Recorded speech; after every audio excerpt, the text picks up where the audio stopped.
नमस्कार, मैं प्रदीप भगत स्वागत करता हूं आप सभी का हमारे यूट्यूब चैनल में। आज के इस वीडियो में हम लोग बात करने वाले हैं फसलों के त्यौहार। अब देखिए, फसलों में अलग अलग से त्यौहार आते हैं, अलग अलग फसलों का अलग अलग तरीका से त्यौहार मनाया जाता है।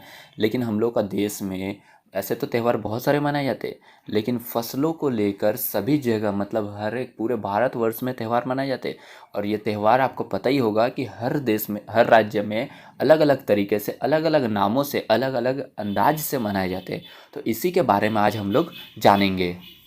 देखिए, सारा दिन बोरसी के आगे बैठकर हाथ तापते हुए गुजर जाता है। कहा तो खिचड़ी के समय धूप में गर्माहट की शुरुआत होनी थी। खिचड़ी एक पर्व का नाम है जो कि बिहार में मकर संक्रांति को लोग वहाँ के बोलचाल की भाषा में खिचड़ी नाम से बुलाते हैं। देखिए, और यहाँ हम सूरज के इंतजार में आस लगाए बैठे हुए हैं। अब देखिए, यहाँ पर बोरसी जो है, बोरसी जो शब्द आया कि सारा दिन बोरसी के आगे हाथ तापते हुए गुजर जाता है।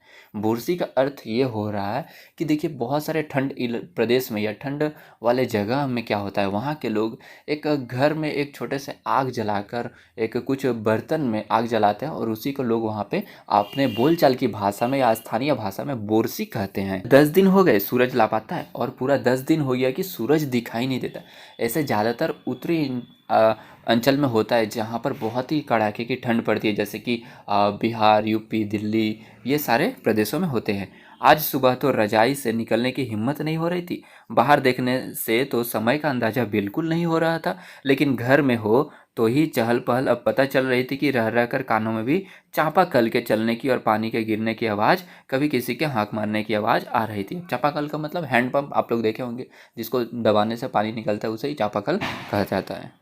जब भाग के देख, केरा के पत्ता आइल की ना। अब ये देखिए, यहाँ पर जो ये वर्ड लिखा गया है, ये आप लोगों का साधारणतः बिहार में देखने को मिलता है। ये सारा जो लैंग्वेज है, ये जो सेंटेंस है, जहाँ भाग के देख, केरा के पत्ता आइल की ना, क्वेश्चन में आप लोगों का आता है कि इस वर्ड का मीनिंग क्या है। तो इसका हम लोग हिंदी में कैसे ट्रांसलेट कर लेंगे कि जाकर देखो कि केला का पत्ता आया है कि नहीं। अब उसी को देखा गया कि यहाँ पर केला को बिहारी भाषा में केरा कहा जा रहा है और आया है कि नहीं का यहाँ पर आइल कहते हैं। आज ई लोग के उठे के नइखे का, बोल जल्दी तैयार होकस। अब देखिए, यहाँ पर ये आपका भोजपुरी भाषा है। ये ज़्यादातर यहाँ पर अगर हम लोग बात कर लेंगे तो ये बिहारी भाषा है। और ये मतलब उन लोगों को उठने के लिए बोल रहे हैं कि जो लोग अभी भी सोए, यानी लेखक अभी भी सोए, उनको उठने के लिए कहा जा रहा है कि जल्दी उनको तैयार होने के लिए बोलो। अब तो उठने में भी भलाई है। और यहाँ पर लेखक ये सब बातें सुन रहे और उनको सुनते हुए कह रहे कि अब तो उठने में ही भलाई है, चलो जल्दी से उठ जाते हैं। नहा धोकर हम सभी एक कमरे में इकट्ठा हुए। दादा और चाची क्या सफ़ेद चकाचक माड़ लगी धोती और कुर्ता पहना हुआ। खिचड़ी में ऐसन ठाण हम पहले कब्बो ना देखनी। ये जो लाइन है, इसको अंडरलाइन कर लीजिए। खिचड़ी में ऐसन ठाण हम पहले कब्बो ना देखनी, ये आपका क्वेश्चन में आता है। और इसका मतलब हो रहा है कि खिचड़ी मतलब पर्व, जो पर्व खिचड़ी जो त्यौहार है, यानी मकर संक्रांति के नाम से पूरे भारतवर्ष में जो 14 जनवरी को होता है, जानते हैं, उसी का दिन यहाँ पर ये जो कहानी है उसी का दिन का है। और यहाँ पर कहा जा रहा है कि ये जो लेखक बोल रहे हैं कि मतलब ये मकर संक्रांति में ऐसा ठंड है, ऐसा ठंड बाढ़ से लोग कपड़े पहन रहे, ऐसा तो मैंने कभी नहीं देखा है। सारा देह कनकना देता, पापा ने कहा। मतलब ठाण का, यहाँ पर ठाण का अर्थ हो रहा है ठंडा। मतलब मकर संक्रांति के दिन ऐसा ठंडा हम पहले कभी नहीं देखे। सारा शरीर को कनकना दे रहा है। शायद आज तो धोती में उन्हें ठंड कुछ ज़्यादा ही लग रही हो। सामने मचिया पर, मची का मतलब खटिया जो होता है, खादी की सफ़ेद साड़ी पहने हुए दादी बैठी थी। आज दादी ने अपने बाल धोए हैं। झक सफ़ेद सेमल की रुई जैसे हल्के फुल्के बाल। सेमल की रुई से यहाँ पर अर्थ हो रहा है कि सफ़ेद बाल उनके हो गए हैं। गौर से देखने पर भी एक काला बाल नजर नहीं आता, बिल्कुल धुली धुली सी लग रही थी दादी। उनके सामने केले के कुछ पत्ते कतार में रखे, जिस पर तिल यानी मीठा गुड़ जिसे हम लोग कहते हैं, चावल आदि के छोटे छोटे ढेर पड़े हुए थे। हमें बारी बारी से उन सभी चीज़ों को छूने और प्रणाम करने के लिए कहा गया। और हम लोग नहा धोकर सभी चीज़ों को, उन चीज़ों को छूने और प्रणाम करने के लिए कहा जाता है। ऐसे इसलिए कहा जाता है कि ये परंपरा है कि नहा धोकर उस दिन, मकर संक्रांति के दिन, सभी लोग चावल हो गया, गुड़ हो गया, तिल हो गया, ये सारे चीज़ों को छूते हैं और उन सभी चीज़ों को बाद में दान कर दिया जाता है किसी गरीब ब्राह्मण को या किसी गरीब लोगों को। अब देखिए, जब सामने ऐसा कर लिया तो उन सभी चीज़ों को एक जगह इकट्ठा करके उसे दान दे दिया गया। आज तो अप्पी दीदिया बुरी फंसी, उन्हें ना तो चूड़ा दही पसंद है। चूड़ा दही आप लोग नाम सुने होंगे, खाए होंगे। दही चूड़ा किसी को अगर अच्छा लगता है तो कमेंट करके ज़रूर बताइएगा। और ना ही खिचड़ी, पर आज तो फरमाइशी नाश्ता नहीं चलेगा। और आज तो यहाँ पर किसी का मनपसंद का, यानी मैं आज मान लो तुम्हारा कचौड़ी खाऊंगा या कुछ भी खाऊंगा, किसी का यहाँ पर पसंद से बनने वाला नहीं है। आज तो आप लोगों को मतलब चूड़ा दही खाना पड़ेगा, दोनों चीज़ ही खानी पड़ेगी। आज खिचड़ी है तो खिचड़ी खाने के बाद सभी ने गया से आए तिल, गया एक जगह का नाम है जो कि बिहार में है, गुड़ चीनी के तिलकुट, तिलकुट भी आप लोग सुने होंगे, खाए होंगे। गया का तिलकुट बहुत ही फेमस है, बड़े चाव से खाया। खाते खाते मैं सोच रही थी कि कितनी अलग है न, यह खिचड़ी अभी भी मना रहे हैं। स्कूल में हमें जो खिचड़ी मनाते हैं उनसे अलग मस्ती हुआ करती थी। छुट्टी का दिन, नाव में बैठकर गंगा नदी की सैर, फिर टापू पर बालू में दौड़ते हुए पतंग उड़ाना या उड़ाने की कोशिश करना, कितना मज़ा आता था। इधर हम पतंग उड़ाते थे और वहीं थोड़ी दूर पर गुरु जी, बिमला दीदा, आनंद जी, झिलमिट भैया और सब मिलकर ईंट से बने चूल्हे पर बड़े बड़े कढ़ाओं में खिचड़ी बनाते थे। हम भी बीच बीच में अपनी पतंगों को सुस्ताने का मौका देते हुए मटर और प्याज छीलने बैठ जाते। वैसे ही खिचड़ी फिर दोबारा खाने को नहीं मिली। वाकई ढंग कैसा भी हो, पर यह खुशियों का है त्यौहार, और ये खुद त्यौहार मनाने का अलग ही अंदाज होता है। वैसे आप लोगों के घर में, मतलब आप लोगों के किसके किसके घर में ये खिचड़ी या मकर संक्रांति का त्यौहार मनाया जाता है, हमें कमेंट करके ज़रूर बताएं। अब देखिए, जनवरी माह के मध्य में भारत के लगभग सभी प्रांतों में फसलों से जुड़ा कोई ना कोई त्यौहार मनाया जाता है। जैसे कि आप लोगों को शुरू में ही बताया था कि जनवरी माह के शुरुआत में या फरवरी माह तक ये त्यौहार मनाया जाता है। फसलों से जुड़ा कोई ना कोई त्यौहार हर राज्य में मनाया जाता है, लेकिन उनका मनाने का तरीका अलग होता है, उनका नाम अलग होता है और उनका अंदाज अलग होता है। कोई फसलों के त्यौहार हो जाने पर खुशी बांटता है तो कुछ लोग उम्मीद से खुश होते हैं और अब पाला कम होगा, सूरज की गर्मी बढ़ने से खेतों में कड़ी फसल तेजी से बढ़ेगी और सभी प्रांतों और इलाकों का अपना रंग और अपना ढंग नजर आता है। इस दिन सब लोग अच्छी पैदावार की उम्मीद और फसलों के घर आने की खुशी का इजहार करते हैं। उत्तर प्रदेश, बिहार, मध्य प्रदेश मकर संक्रांति या तिल संक्रांति, यानी उत्तर प्रदेश और बिहार, मध्य प्रदेश में इसे हम लोग मकर संक्रांति या तिल संक्रांति, या तो बिहार में खिचड़ी के नाम से जाना जाता है।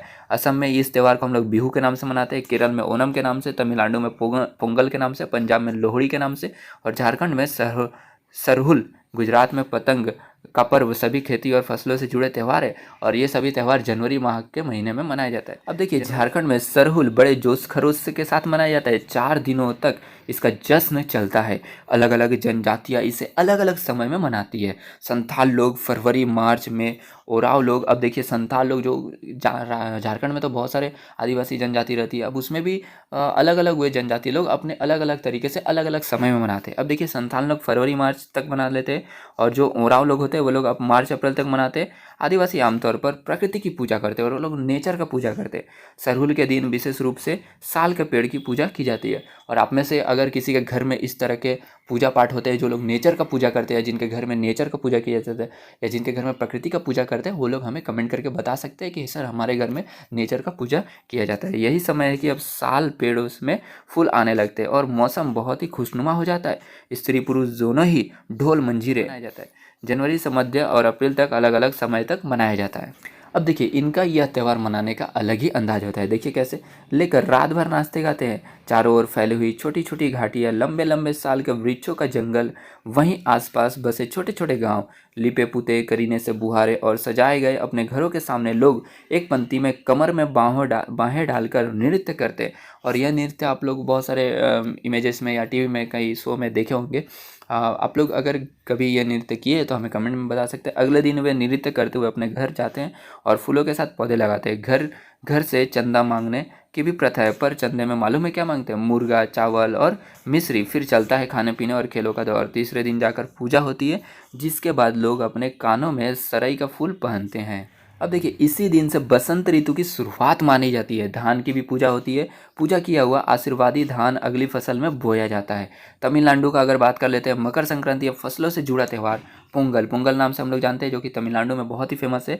इस दिन खरीफ की फसलों जैसे चावल, अरहर आदि काट कर घरों में पहुंचती है। लोग नए धान, यानी नया जो धान है, कूटकर चावल निकालते हैं और घर में मिट्टी का एक नया मटका लाया जाता है, जो कि देखिए तमिलनाडु भारत के इस एरिया में आता है। नीचे नए चावल, दूध और गुड़ डालकर उसे पकाने के लिए धूप में रख देते हैं। अब आप लोग जान सकते हैं, आप लोग को पता है कि धूप में रख देने से ऐसे थोड़ी ना पकता है, लेकिन उसको पकाने के लिए अब जैसा भी उसको धूप में वो लोग का प्रथा है, मानना है, वैसे वो लोग पकाते हैं।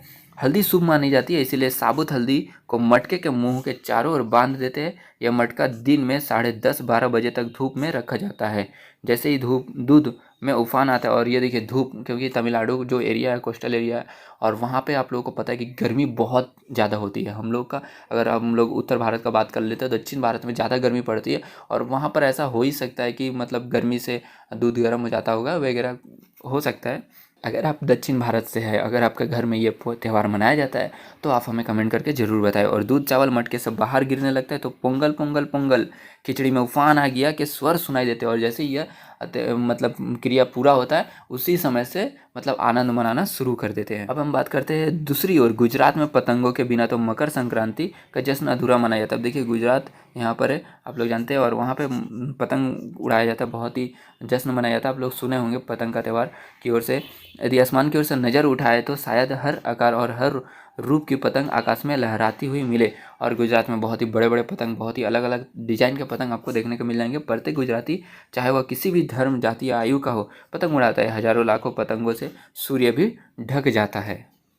अगर हम लोग बात कर लेंगे कुमाऊँ, जो कि कहाँ है, कुमाऊँ में मकर संक्रांति को घुघुतिया भी कहते हैं। और ये है शायद आपका क्या क्या नाम है उसका, उत्तरांचल प्रदेश में है, ठीक है। ये आपका उत्तरांचल प्रदेश में पड़ता है। इस दिन आटे और गुड़ को गूंथकर पकवान बनाए जाते हैं। इन पकवानों को तरह तरह के आकार दिए जाते हैं, जैसे डमरू, तलवार, दाड़िम का फूल आदि। पकवान को तलने के बाद एक माला में पिरोया जाता है। माले के बीच में संतरा और गन्ने की गंडेरी पिरोई जाती है। यह काम बच्चे बहुत ही रुचि से और उत्साह के साथ करते हैं। सुबह बच्चों की माला दी जाती है। बहुत ही ठंड के कारण पक्षी पहाड़ों से चले जाते हैं।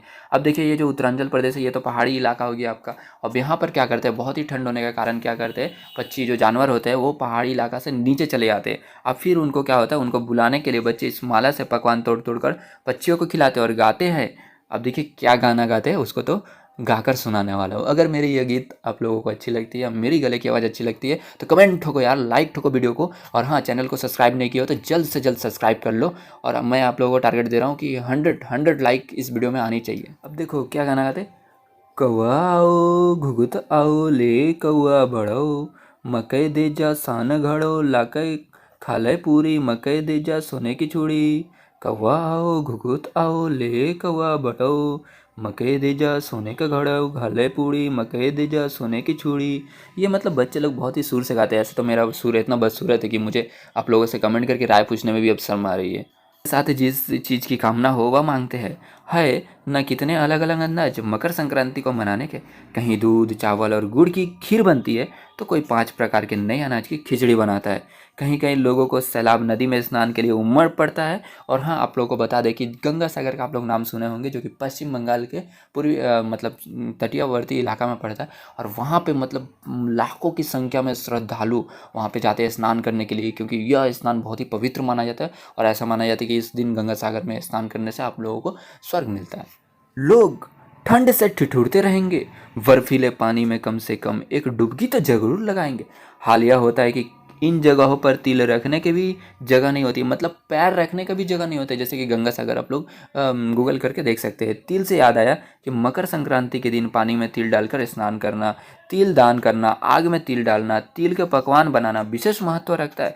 और ये आपका इस एरिया में ज़्यादातर होता है। तुम्हारे घर या इलाके में इस त्यौहार को कैसे मनाया जाता है, यदि ऐसे तो हम पहले ही पूछ रहे थे कि आपके घर और इलाके में इस त्यौहार को कैसे मनाया जाता है, हमें कमेंट करके बताना जरूर। इसे खिचड़ी, पोंगल, मकर संक्रांति या कुछ और कहा जाता है, या तुम फसलों से जुड़े कोई और त्यौहार मनाते हो तो यदि तुम आपस में बात करो। और तुम्हें यह जानकर हैरानी होगी कि कई बार एक ही इलाके में रहने वाले लोग भी इसी त्यौहार को अलग अलग ढंग से मनाते। यदि आप लोग शहर में रहते हैं तो आप लोग को पता होगा कि कोई वहाँ पर दक्षिण भारत से है, कोई गुजरात से। तो मतलब ऐसा कभी कभी होता है कि एक ही त्यौहार को अलग अलग ढंग से, अलग अलग तरीके से, अलग अलग जगहों के लोग एक साथ मिलकर मनाते हैं, जो कि बहुत ही खूबसूरत लगता है देखने में। आज के लिए इतना ही। अगर आप लोगों को इसका क्वेश्चन आंसर का वीडियो देखना है तो इस वीडियो का डिस्क्रिप्शन में मैं लिंक दे दूंगा, आप लोग इसका क्वेश्चन आंसर का वीडियो जाकर देख सकते हैं। और आप लोगों को अगर मेरा पढ़ाने का या बताने का अंदाज अच्छा लगता है तो आप लोग चैनल को जरूर से जरूर सब्सक्राइब कीजिए और वीडियो को लाइक कीजिए और अपने फ्रेंड सबको भी शेयर कीजिए। मैं आप लोगों से एक नए वीडियो में एक नए टॉपिक के साथ एक बार फिर से मिलूंगा।